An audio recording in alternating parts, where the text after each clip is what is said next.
예수님이 복음서에 기적을 많이 행하시죠. 다양한 병자들을 고치십니다. 근데 예수님이 병자들을 고치시는 이 기적은 단순히 기적, 병 낫는 치유만을 얘기하지 않고 그 안에 많은 상징적인 의미가 들어 있습니다. 그냥 고치신 것이 아니고 그 고치심의 사건을 통하여 뭔가를 메시지를 주시려고 하시는 것들이 많이 있습니다. 오늘 본문에도 오늘 맹인이 눈을 뜨는 사건이 있습니다. 앞에도 있었고요. 또 한 번 더 나옵니다. 니고데모 얘기가 나오는데요. 맹인이 눈을 뜨는 사건인데 좀 특이한 사건입니다. 사람들이 맹인을 예수께로 데리고 왔죠. 그때 예수님이 눈에 침을 뱉으시고 그에 안수하시는 장면. 사실 예수님은 안수가 필요 없으신 분이죠. 말씀만 하시면 되는 거고, 예수님 직접 안 만나도 그냥 낫기도 하고, 이제는 안수하신다는 말은 참 의미가 있는 거예요. 터치를 하는 거거든요. 터치. 사랑이죠, 여러분. 사랑.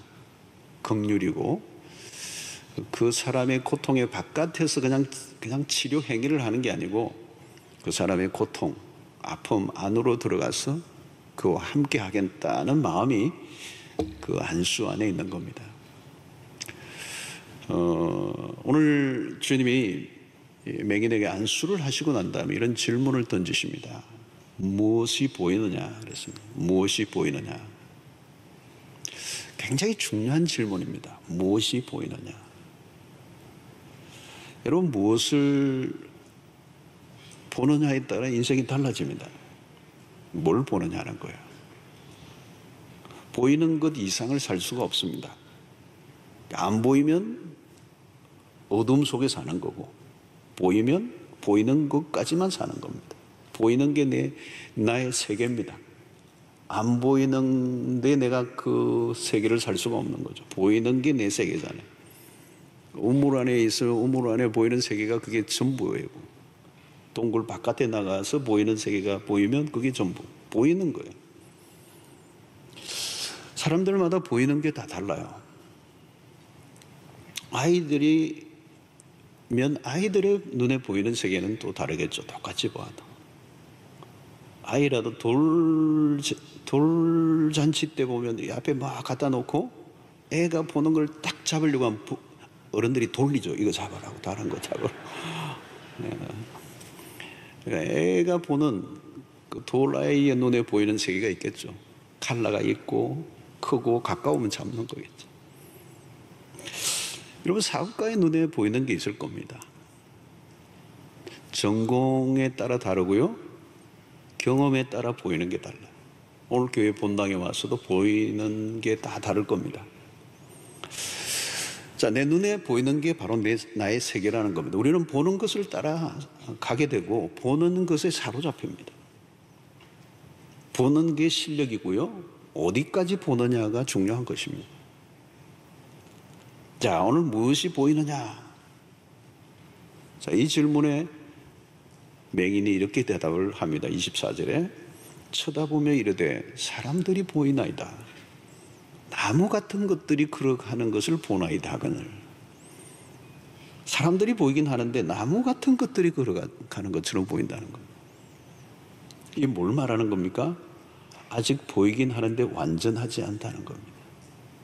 희미한 단계, 사물의 형체만 보이는 단계.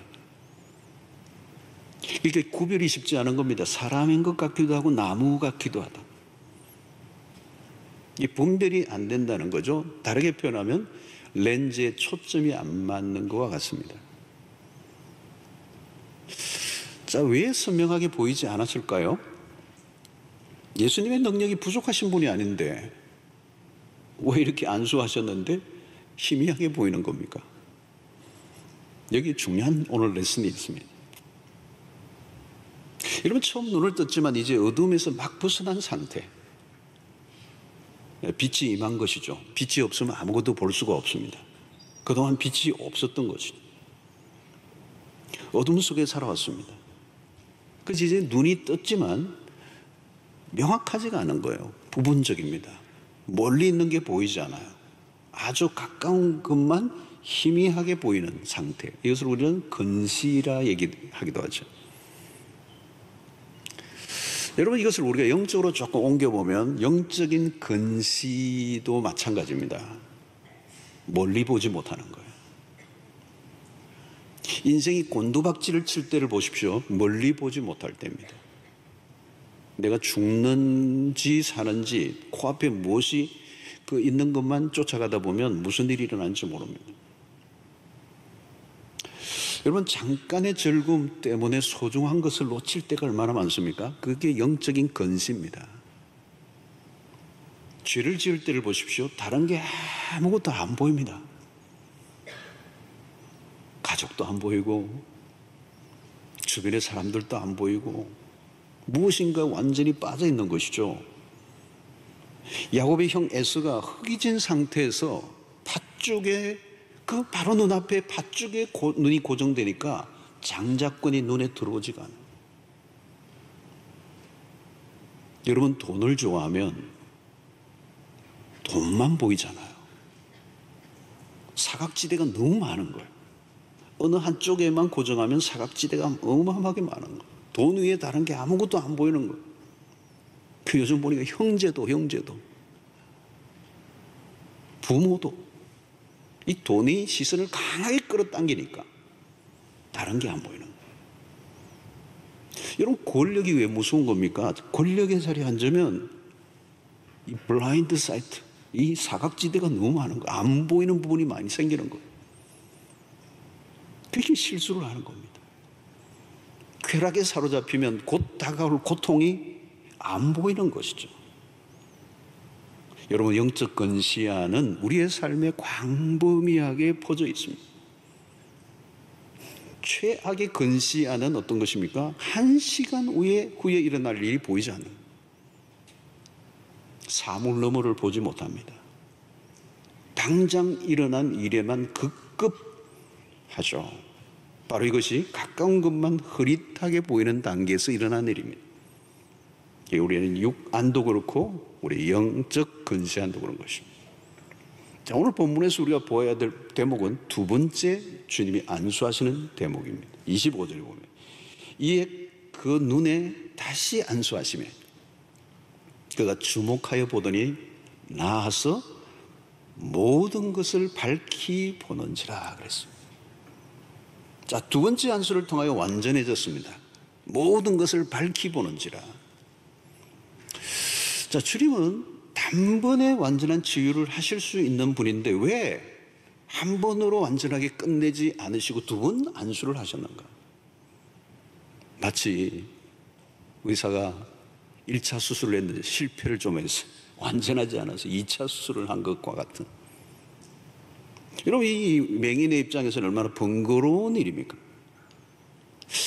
예수님도 가끔 안수가 약하실 때가 있나? 그게 아니죠, 여러분. 두 번째 안수를 하신 것을 통하여, 이 과정을 통해 주님이 뭔가 의도를 가지고 하신 거예요. 그 핵심은 뭔가 하면 오늘 이 본문, 오늘 읽었던 이 본문의 전후 문맥에 의하면 틀림없이 제자들에게 무엇인가 하면 레슨을 하고자 하신 것입니다. 자, 바로 앞에서 제자들을 향해서 주님이 하신 말씀을 보면 우리가 금방 알 수가 있어요. 8장 18절을 보면 너희가 눈이 있어도 보지 못하며, 눈이 있어도 보지 못하며, 귀가 있어도 듣지 못하느냐, 또 기억하지 못하느냐. 이건 누구에게 두고 하신 말씀입니까? 제자들로 두고 하신 말씀입니다. 오병이어의 기적을 보고도 눈이 열리지 않으니까 그냥 떡 얘기만 하고 있는 제자들. 여러분, 이 두 번째 눈동을 통하여 눈이 열리는 게 무엇인지를 알려주십니다. 1차적인 눈뜸은 누구에게나 있을 수 있는 일입니다. 신체적인 회복이죠. 그러나 그것만으로 부족하다는 거예요. 두 번째 안수하심으로 눈이 열리는 거예요. 그 눈이 열릴 때 무엇이 보이느냐는 거예요. 여러분, 우리가 정말 이 눈이 열린다는 것은 이 어마어마한 사건입니다. 눈이 열려서 뭘 보느냐는 거예요. 눈이 뭘 보느냐. 자, 오늘 여기 보면 예수님의 두 번째 안수로 그가 주목하여 보았다는 거예요. 이 주목하여 보았다는 이 말은 앞부분에 희미하게 본 것과 대조를 이루는 것입니다. 똑똑하게 보았다. 모든 것을 밝히 보았다 그랬어요. 자, 그러면 두 번째 이 안수를 통하여 보여주시고자 하시는 것은 무엇일까요? 눈이 완전히 열려서 밝히 본다는 것은 무엇을 의미하는 것인가? 주님이 제자들에게 깨우쳐 주시고자 하시는 레슨이 여기에 있습니다. 눈이 밝아진다는 것은 단순히 이전보다 시력이 좋아졌다는 말이 아닙니다. 그냥 눈을 떠서 이전에 못 보던 것을 보았다, 이 차원이 아닙니다. 눈이 밝아져 보아야 하는 것이 뭐냐? 그것은 다름 아닌 예수 그리스도가 누구이신지를 아는 것이다. 그리스도가 누구이신가를 모른다면 눈이 밝아진 게 아니라, 그게 오늘 제자들에게 주시는 메시지예요. 예수님의 십자가 사건 이후에 근심에 찬 두 제자가 엠마오로 걸어가고 있습니다. 그처럼 따르던 그리스도가 십자가에 못 박혀 죽고 난 다음 이제 그들은 시리에 차서 엠마오로 하는 도시로 걸어가고 있는데, 부활하신 그리스도께서 그들에게 나타나셔서 그들의 대화 가운데 끼어드시고 대화를 하시는 거예요. 근데 제자들은 예수를 전혀 알아보지 못합니다. 어떻게 이런 일이 일어날 수 있습니까? 근데 나중에 거의 끝에 가서 예수님이 떡을 떼어 그들에게 주실 때 눈이 열립니다. 누가복음 24장 30절로 31절 보니까 그들과 함께 음식 잡수실 때에 떡을 가지사 축사하시고 떼어 그들에게 주시니 그들의 눈이 밝아져 그인 줄 알아보더니 예수는 그들에게 보이지 아니하시는지라. 그 순간에 이제 사라지셨어요. 자, 그들의 눈이 밝아져 누구를 봤다는 거예요? 눈이 밝아져 그인 줄 알아보더니 예수 그리스도예요. 눈이 열린 사람만 그리스도를 보게 됩니다. 눈이 완전히 열리면 그리스도를 주목하는 일이 일어난다는 거예요. 여러분, 이게 세상에서 가장 중요한 사건입니다. 주님이 보여주시는 메시지의 핵심은, 두 번째 눈뜸은 그리스도를 보는 개안, 천지가 개벽하는 사건. 다메섹 도상에서 바울이 호련히 빛이 많은 사건이 일어났죠. 그때 그가 만난 것은 그리스도예요. 그의 인생에 터닝을 하는 순간이에요. 여러분, 눈이 열린다는 것은 거대한 주제입니다. 학문을 하는 사람에게 눈이 열린다는 것은 경지에 들어갔다는 얘기예요. 눈이 열렸다, 경지에 들어갔다. 그리스도인들에게 눈이 열렸다라는 이 말은 구원 사건이 일어난 것입니다. 그리스도를 보는 것. 그래서 이사야는 메시아가 오실 때 일어날 일을 예언하는데, 이사야 35장 5절에 이렇게 얘기합니다. 그때에 맹인의 눈이 밝을 것이며 못 듣는 사람의 귀가 열릴 것이며. 자, 하나님의 나라가 임할 때 동시에 두 가지가 일어나는데, 눈이 밝아질 것이고 귀가 열릴 것이다. 여러분, 다 눈을 가지고 있습니다. 다 귀 갖고 있어요. 이게 무슨 얘기입니까? 들어야 할 것을 듣고 보아야 될 것을 보는 이 사건이 구원 사건과 연결된다는 거예요. 마가는 지금 눈이 열리는 사건을 통하여 하나님의 나라가 임했음을 알리고 있어요. 맹인을 낫게 하시는 사건을 통하여 그리스도가 지금 그 메시아이심을 드러내고 있는 것입니다. 눈이 열리는 것이 구원 사건입니다. 예수님을 밤중에 찾아왔던 니고데모라고 하는 사람이 요한복음 3장에 나옵니다. 그는 당대 지성인이었습니다. 그런데 그는 영적인 눈이 열리지 않았어요. 예수님의 말씀을 전혀 알아듣지를 못합니다. 지식의 눈이 열리는 것만으로는 안 된다는 것을 알려주고 있습니다. 영의 눈이 열려야 된다는 거죠. 영적인 이해는 다른 영역이에요. 참 그 신기한 일입니다. 제가 특별 새벽기도 같은 걸 인도해 보면 이 우리 아이들이 말이에요. 초등학교 아이들이 말이에요. 이번에도 고난주간 특세도 메모한 걸 보여주는데, 이 말씀의 영적 이해력이 있는 거예요. 알아들어요. 여러분, 영안은 우리가 열 수 있는 게 아닙니다. 영의 눈은 하나님이 열어주셔야 합니다. 눈을 뜨고 있다고 보는 게 아닙니다. 바울은 바리새인 중에 바리새인이었고, 그는 율법에 아주 해박한 사람이었습니다. 그는 누구보다도 하나님을 잘 알고 잘 섬긴다고 했던 사람이에요. 그러나 실제로는 어때요? 어두움 속에 있었다는 거예요. 그리스도께서 정오의 빛보다 더 밝은 빛으로 다가오셨어요. 그때 무슨 일이 일어납니까? 갑자기 앞을 못 봅니다. 일시적으로 시각장애인이 돼요. 이건 상징적인 사건입니다. 모든 것에 자신만만하게 살아왔던 그가 갑자기 식물인간처럼 되어버리는 거예요. 사도행전 9장 8절에 보면 사울이 땅에서 일어나 눈을 뜨으나 아무것도 보지 못하고 사람의 손에 끌려 다메섹으로 들어가서 눈을 떴지만 아무것도 못 보는 거예요. 주님이 그의 눈을 멀게 하셨어요. 누군가에 의해 끌려다녀야 했습니다. 얼마나 자존심 상하는 일이겠습니까? 주님은 나중에 아나니아라는 사람을 통하여 바울의 눈을 다시 열어주십니다. 사도행전 9장 12절에 보니 그가 아나니아라는 사람이 들어와서 자기에게 안수하여 다시 보게 하는 것을 보았느니라.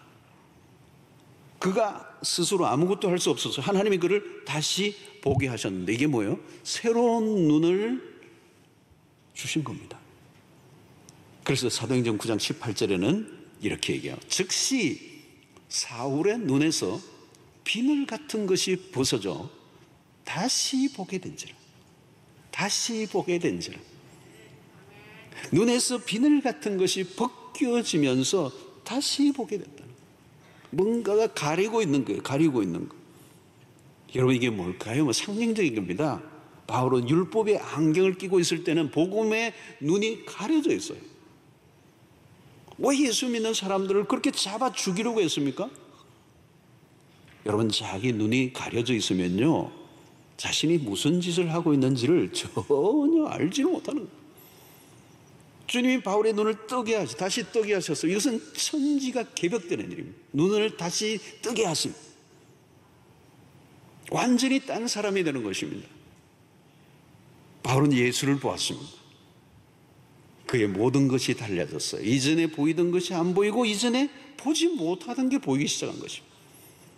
혼돈에서 벗어나고 어둠에서 벗어나는 더 이상 이전과 같은 삶을 살 수 없도록 그를 완전히 변화시킨 힘은 그의 눈이 다시 열렸기 때문에. 성도 여러분, 교회를 다닌다고 모두가 눈이 열린 것은 아닐 수도 있습니다. 어떤 사람은 하나님을 보는데 어떤 사람은 하나님이 보이지가 않아요. 아무리 성경을 읽고 연구를 해도 예수가 눈에 보이지가 않아요. 신기하죠, 여러분? 성경을 읽고 난 다음에 엉뚱한 소리를 하는 사람들이 있습니다. 자기 철학에 벗어나지 못하는 것이 뭔가 비늘이 있는 거죠. 눈이 감겨져 있다는 뜻입니다. 눈이 열린다는 것은 우리가 더 이상 많은 지식을 터득해야 일어나는 일이 아니에요. 우리가 몸을 막 비틀면 어느 순간 득도할 수 있는 일이 아니에요.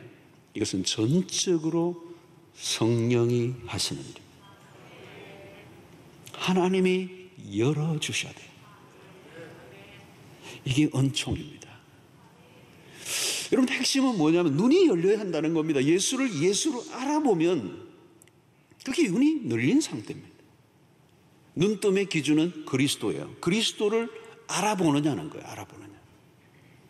오늘 본문 다음에 이제 다음 주일날 우리가 살펴볼 대목이 뭐냐면 예수님이 제자들에게 너희는 나를 누구로 하느냐 질문을 던져. 베드로가 주는 그리스도시요 살아계신 하나님의 아들입니다라고는 이 고백이 이제 다음 주일날 본문이에요. 자, 여러분 이 베드로의 고백이 나오고 있어요. 앞부분의 18절에서는 너희들이 보아도 보지 못한다고 얘기하셨는데 오늘 이 사건을 기점으로 해서 그 다음 부분에 뭐가 나오냐면 베드로가 신앙의 고백을 하는 대목이 나와요. 이게 뭐예요? 이젠 베드로가 눈을 떴다는 거예요. 눈을 뜬 거예요. 눈을 떠서 그리스도가 누구인지를 알았기 때문에 주는 그리스도시요 살아계신 하나님의 아들입니다. 이 고백을 할 수 있다. 사랑하는 성도는 왜 예수님이 이 제자들에게 드디 믿고 미련하다고 책망을 하셨습니까? 제자들마저도 예수님이 하늘로부터 내려온 메시아임을 알아차리지를 못하는 거예요. 사람들은 예수님을 빵 문제를 해결해 줄 경제적 메시아로 때로는 로마의 압제로부터 해방시켜줄 정치적 메시아로 오해를 하는 거예요. 그리스도를 그리스도로 보지 못한 것입니다. 오늘 본문에서도 예수님은 비공개적으로 맹인을 치유하시고자 하셨던 이유가 뭐냐면, 따로 데리고 가셔서 조용히 치유하시려고 하셨던 이유 중에 하나는 뭐냐, 사람들이 예수님을 단순히 병 고치는 치유자로만 오해할까 봐 숨어서 조용히 치료를 하신 겁니다. 제자들이 거듭된 실패의 핵심은 무엇입니까? 예수의 기적을 보면서도 그리스도에 대해서 눈이 열려지지 않았기 때문에 그리스도에 대해서 오해를 하는 것입니다. 여러분, 예수님이 십자가의 길로 가까이 가면 갈수록 제자들은 혼란스러워했어요. 이 예수와 함께, 이 예수가 로마의 압제로부터 아니면 정치적 이 경제적 메시아로 등극하면 한 자리 좀 하고 싶었는데 자꾸 죽으러 가니까. 백성들도 마찬가지예요. 예언자들이 예언했던 그 주인공이 나타났는데도 그를 오해하고 배척하는 것입니다. 그리스도가 몸을 입고 세상에 오신 것은 신비로운 일입니다. 비밀 중에 비밀이에요. 단순히 이것은 인간의 지식으로만 알 수 있는 영역이 아닙니다.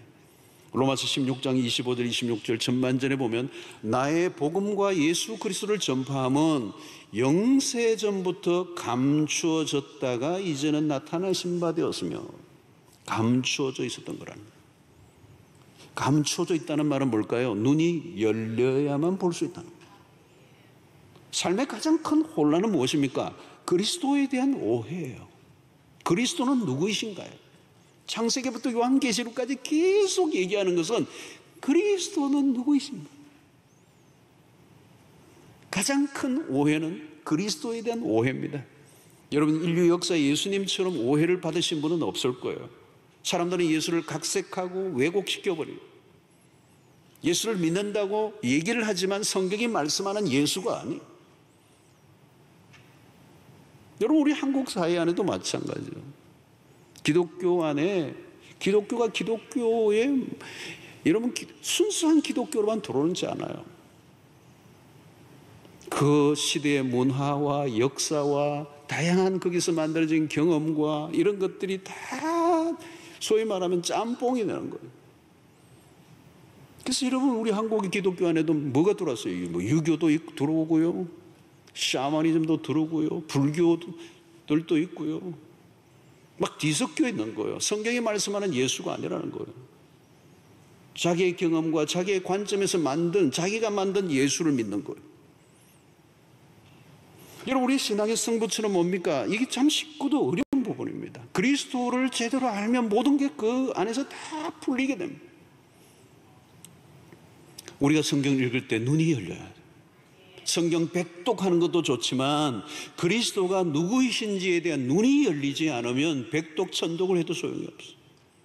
그래서 시편의 기자의 기도가 이렇습니다. 시편 119편 18절에 내 눈을 열어서 주의 율법에서 놀라운 것을 보게 하소서. 여러분, 기도하시기를 바랍니다. 말씀의 눈이 열릴 때 다른 것이 아니에요. 그리스도를 점점 더 알아가는 은혜가 있게 되는 것입니다. 가끔 성경을 읽을 때 여러분, 자신에게 위로가 되는 구절을 찾을 수도 있고요, 내 내면의 상처를 치유하기 위해서 어떤 구절들을 묵상할 수도 있습니다. 물론 그렇게 할 수도 있고 그렇게 될 수도 있지만, 더 중요한 것은 우리가 성경을 대할 때 우리의 모든 초점은 그리스도여야 돼요. 그리스도에 대해서, 그리스도가 누구이신지에 대해서 눈이 열리면 다른 문제는 저절로 자동적으로 해결되는 것입니다. 모든 출발은 그리스도예요. 그리스도가 우리를 움직이게 합니다. 우리의 삶을 내가 바꾸려고 해서 해도 아무리 안 되지만 내 눈이 열려서 그리스도를 보는 순간 그리스도께서 내 삶을 바꾸어 내시는. 성경을 우리는 하나님의 자기 계시라는 표현을 씁니다. 하나님이 당신 자신을 드러내셨다는 거예요. 인간의 언어로 우리가 알 수 있듯이 하나님은 영이시고 하나님은 우리가 생각하는 것보다 훨씬 더 크신 분이기 때문에 우리는 다 알 수는 없지만, 그러나 우리의 인간의 언어로 표현할 수 있는 만큼 하나님 당신을 계시에 드러내셨다는. 그리스도는 누구이십니까, 여러분?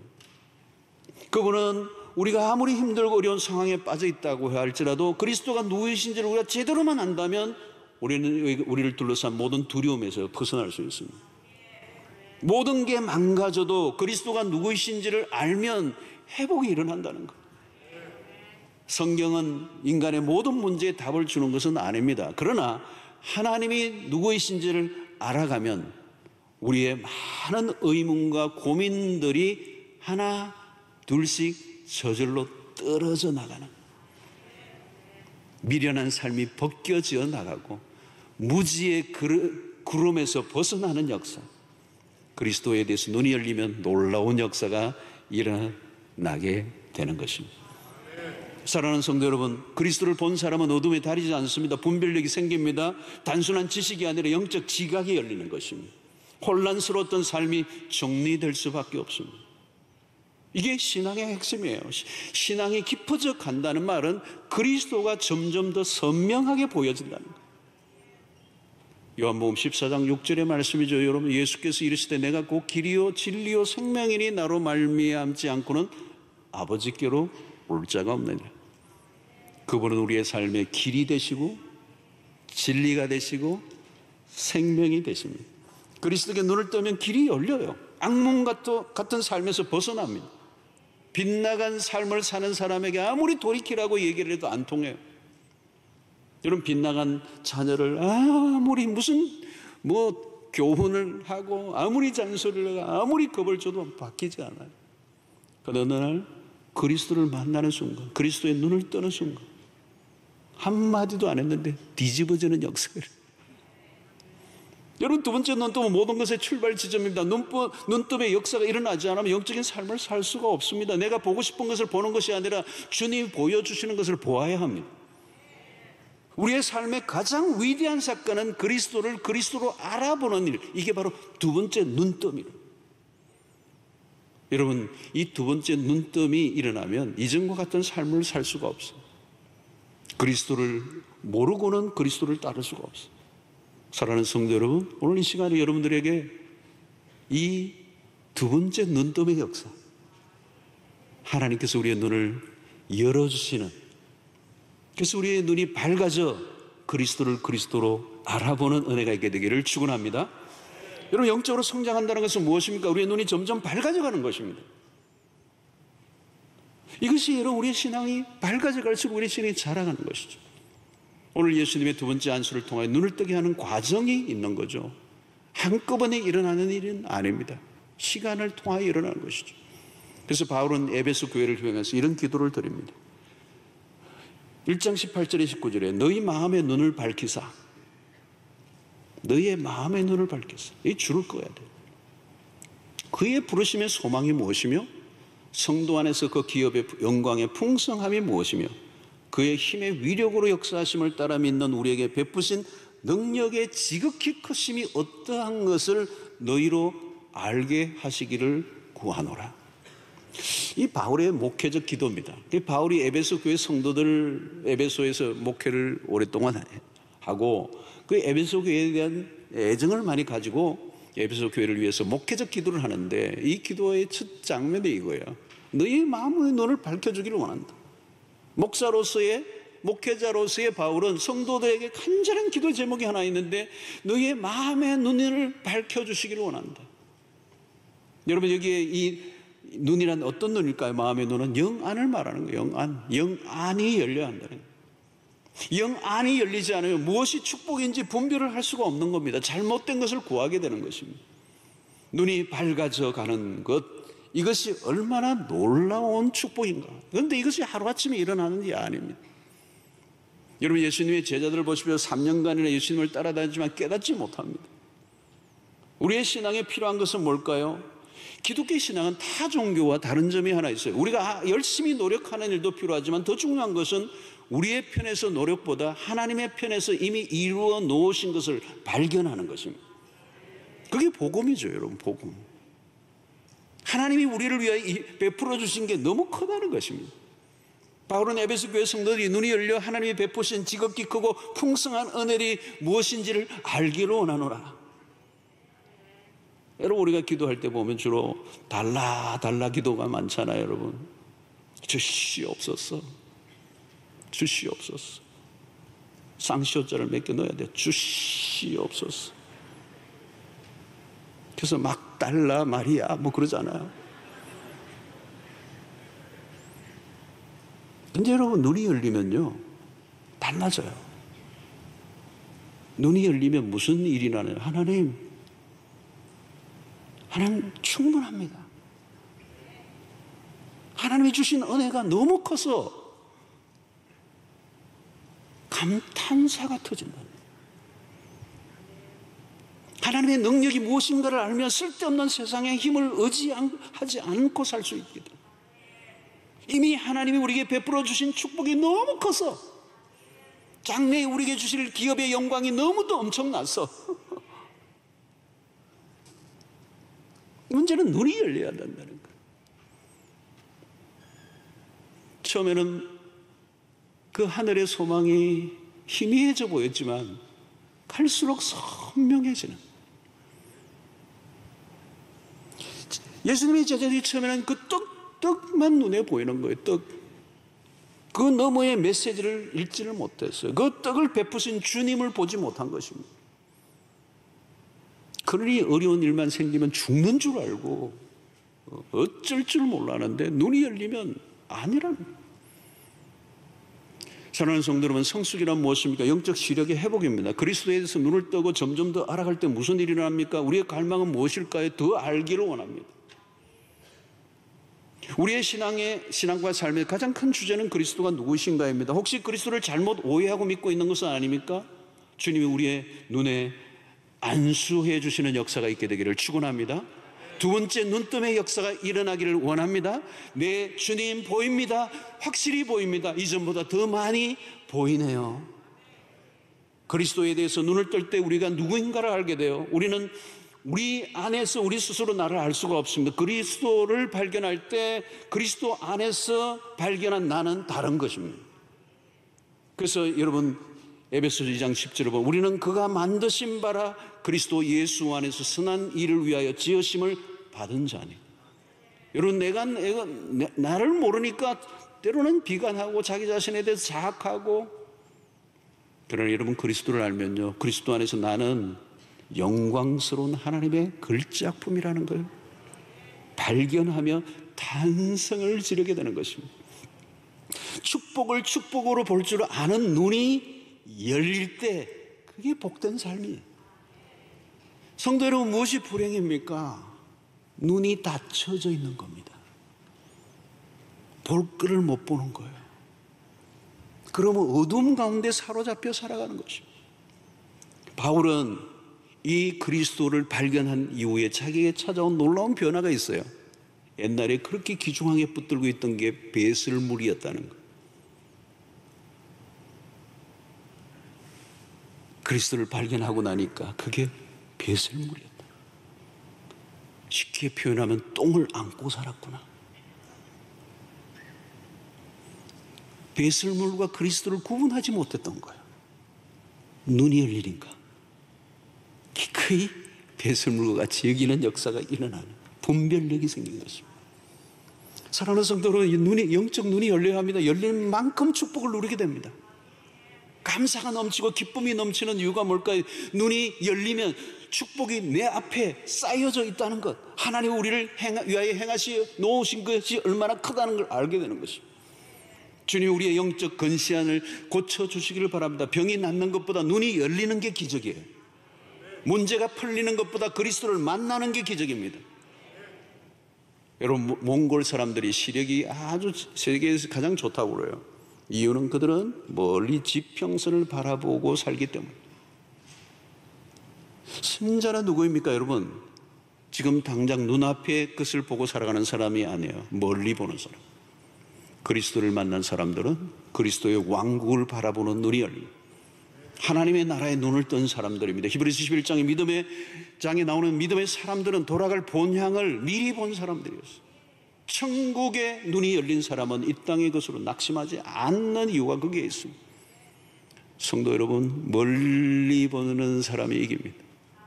그동안 우리는 어두운 가운데 살았습니다. 무지몽매했습니다. 착시현상에 시달렸습니다. 희미하게 보였던 그리스도가 이제 선명하게 보이는 은혜가 있게 되기를 축원합니다.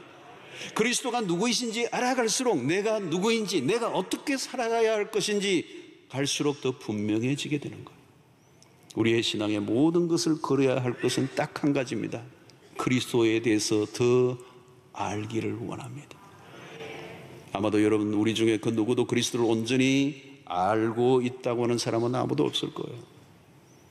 나는 어느 정도 예수를 안다 생각하는 분이 있다면 아직 예수를 모르고 있다는 증거입니다. 그리스도 안에 감춰진 비밀이 얼마나 풍성한 것인지 우리는 몰라요.